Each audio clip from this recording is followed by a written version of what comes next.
القارعة ما القارعة وما أدراك ما القارعة يوم يكون الناس كالفراش المبثوث وتكون الجبال كالعهن المنفوش فأما من ثقلت موازينه فهو في عيشة راضية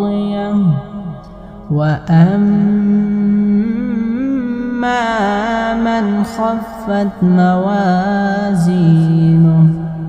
فأمه